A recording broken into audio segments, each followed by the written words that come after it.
Adora spat the meat into the sink, but it was already too late. The silver ring had clinked against her teeth, and now it sat in the basin under the kitchen lamp, slick with broth, catching the light like an eye that refused to close. Her whole body locked. Joon Seok was still behind her. She could hear him setting down his spoon, hear the chair legs drag softly across the floor, hear the wet simmer of stew still bubbling on the stove, like nothing in the world had changed. "What is it?" he asked. She didn't answer at first. She couldn't. Her fingers were shaking so hard she had to grip the edge of the sink just to stay upright. Then she picked up the ring between two trembling fingers and turned it until the engraving faced her. HV. The letters hit her harder than the metal had. Mina Vale's fiancé. Missing 8 months. Gone without a trace. The same man the village said had run away before the wedding because cold men always found a crueler story easier to believe than grief. "Why is this in our food?" Adora whispered. Joon stood very still behind her. "Adora," he said softly. "Put it down." She turned. His face was calm, too calm. No confusion, no alarm, no break in that quiet husband's mask he wore so well. Just those dark eyes fixed on the ring in her hand like he was measuring what she understood and how much time he had left before she understood more. "Whose ring is this?" she asked, louder now. His jaw tightened. "You're upsetting yourself.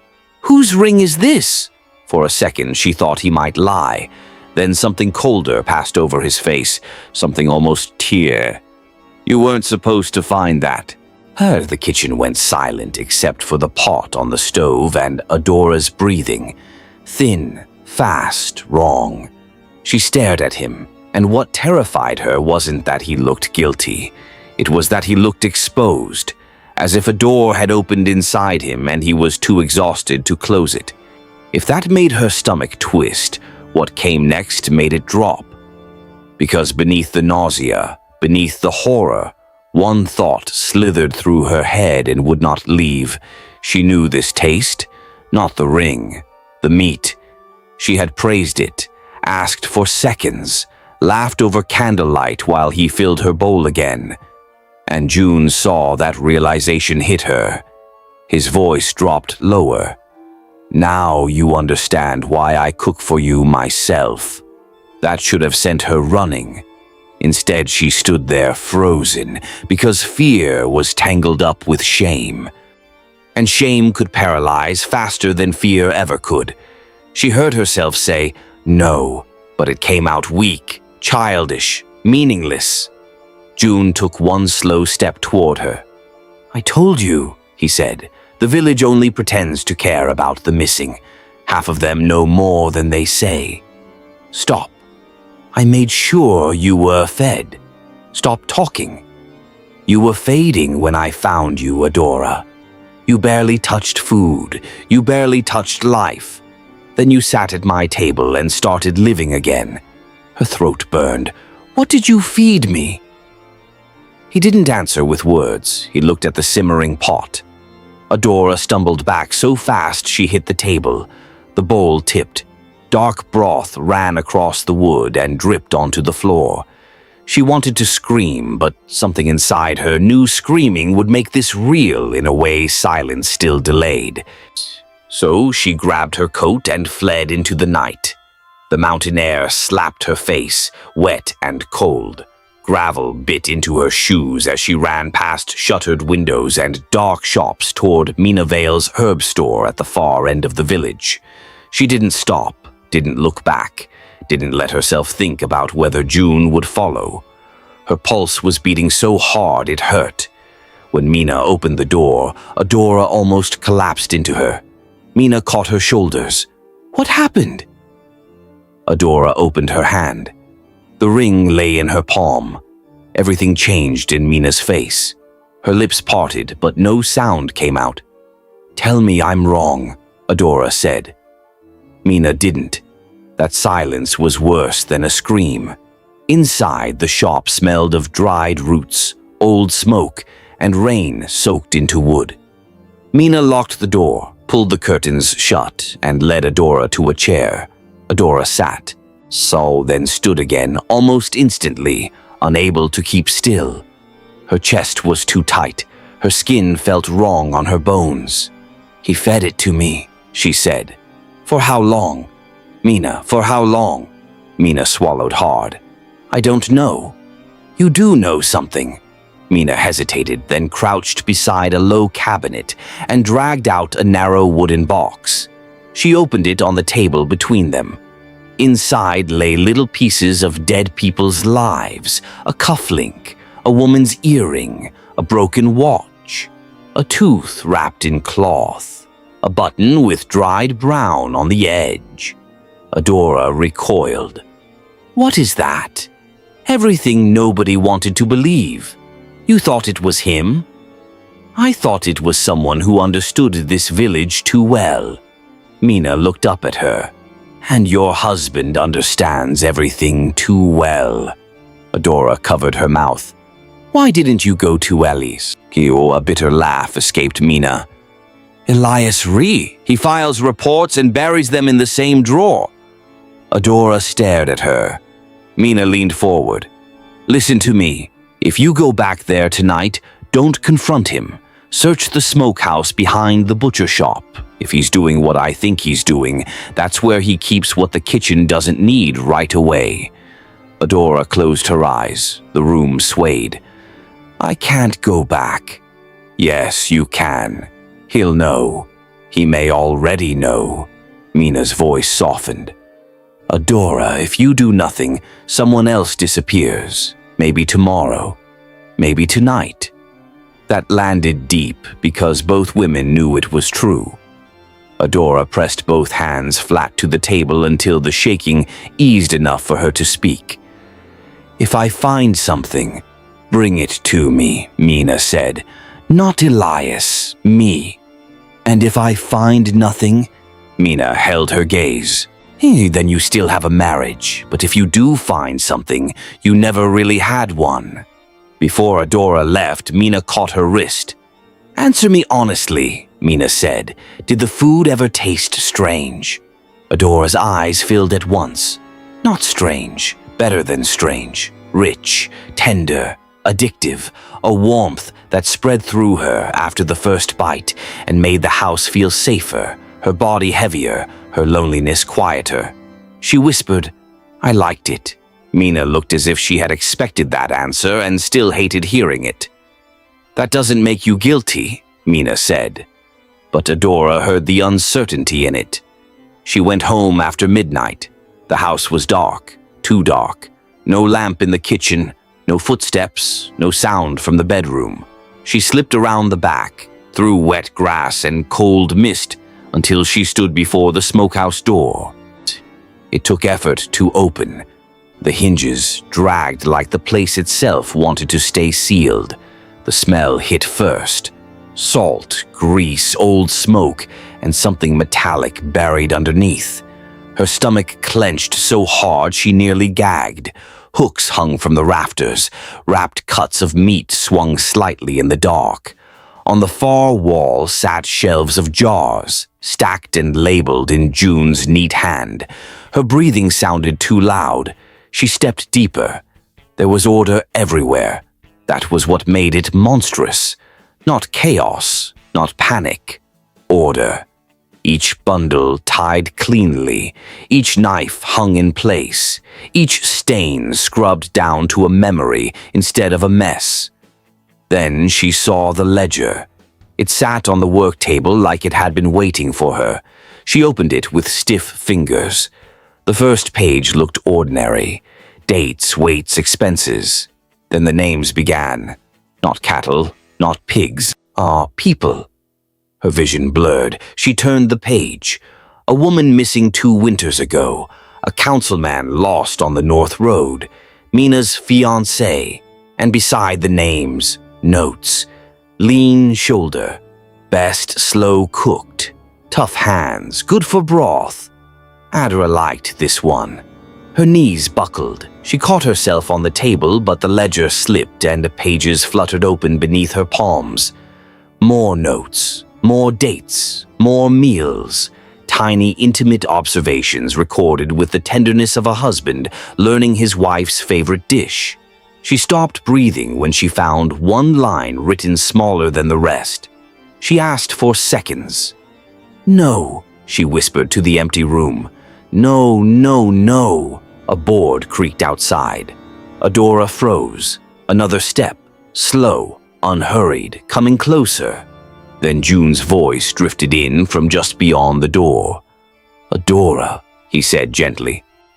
"If you're going to read my private things, you should at least do it where it's warm. If this story is already getting under your skin, leave a like right now because it only gets worse from here." Adora turned so fast the ledger almost slipped from her hands. Joon Seok stood in the smokehouse doorway, rain clinging to his hair, his butcher apron still tied at his waist. The lantern outside cast a thin yellow light behind him, stretching his shadow across the floor like something long and crooked. He looked at the open ledger, then at her. For a moment, neither of them moved. "I wondered when you'd stop trusting your own hunger," he said quietly. Adora's back hit the work table. "Don't come closer." He stepped in anyway, slowly, calmly, like this was still his house and she was the one standing somewhere she didn't belong. "So you weren't meant to find it like this," he said. "Like what?" Her voice cracked. "Through a list of people? Through notes about what I liked?"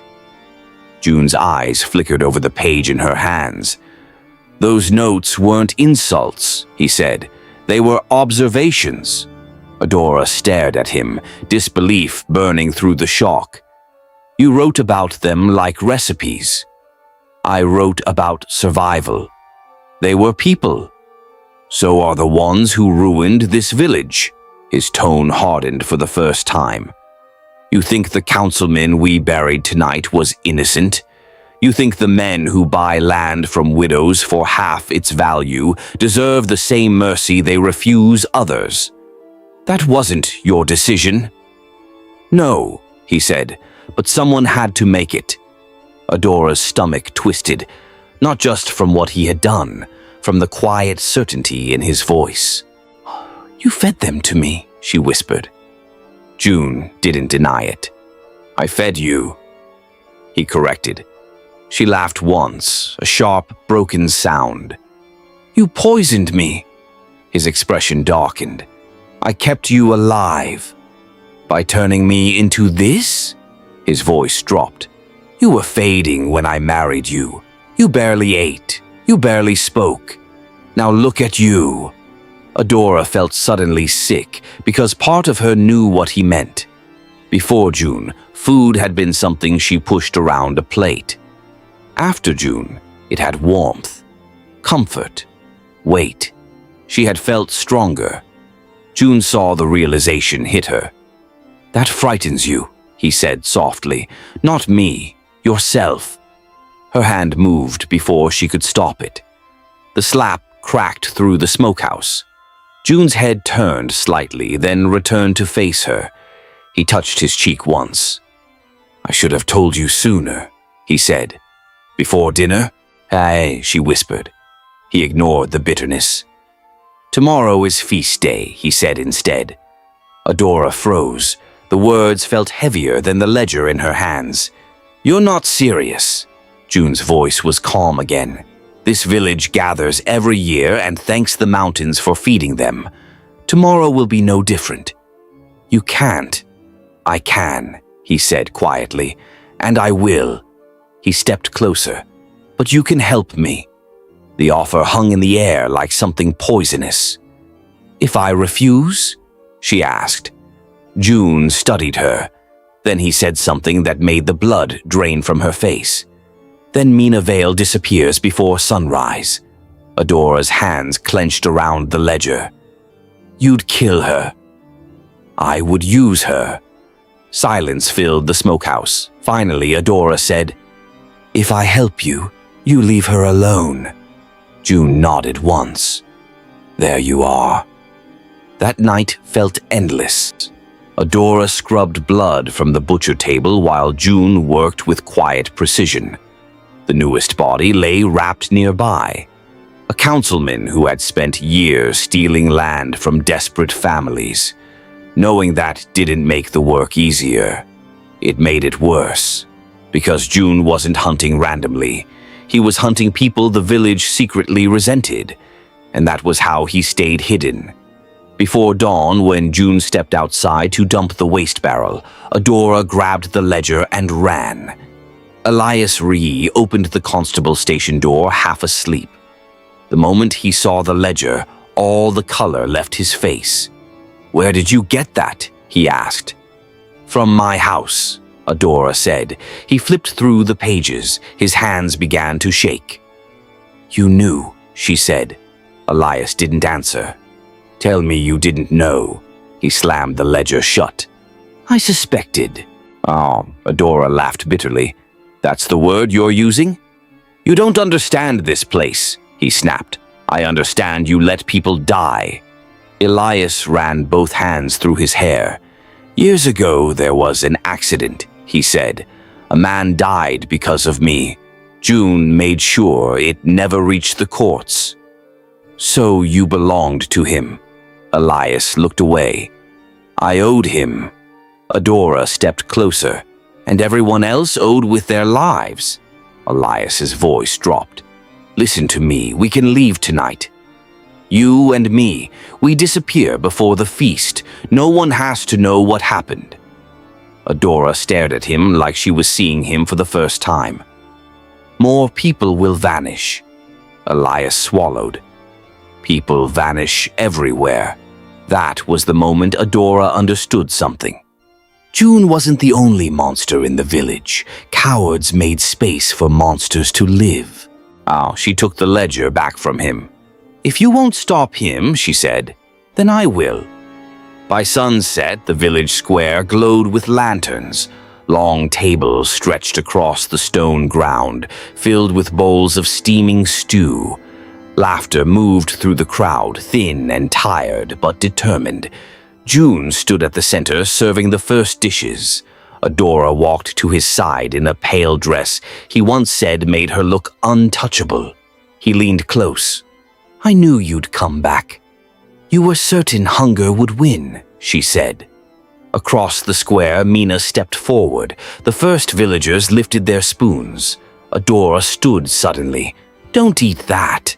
The square fell quiet. Joon's smile didn't move. "Sit down, Adora." Instead, she pulled the ledger from beneath her dress and slammed it onto the table. The sound echoed. Mina raised the ring. This belonged to Juan Vale," she said. Murmurs spread through the crowd. Someone opened the ledger. A gasp cut through the square. Then another. Joon looked only at Adora. "You could have stayed with me," he said quietly.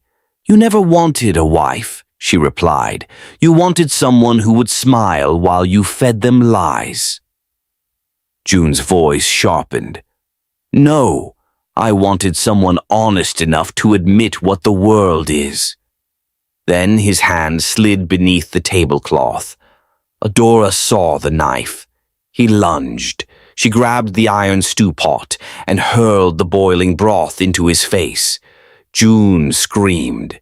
Villagers stumbled backward. The knife skidded across the table. Adora picked it up. Joon staggered toward her, half-blinded, reaching. "Adora," he rasped, "you know me." She looked at him, the man who had loved her, fed her, and poisoned everything she trusted. "I know enough," she said. The knife drove into his chest. Once, then again. When he collapsed, the square stood silent around them. No one touched Adora. They only stared. At the butcher. At the feast. At the woman who had eaten beside him. Later, when the crowd was gone, Mina found Adora sitting behind the butcher shop. "Do you think they'll believe you didn't know?" Mina asked quietly. Adora stared at the smokehouse door. "Some will," Mina said, "and some won't." Adora nodded slowly. "I'm not sure I believe it either." I... Morning crept over the village. From inside the boarded smokehouse came a faint metallic creak. Mina turned. Did you hear that? Adora did, but the sound wasn't what made her stomach tighten. It was the memory of the taste. If you think Adora was truly innocent, or something far worse, tell me in the comments. And if you want more stories that stay with you long after the video ends, subscribe and like the video.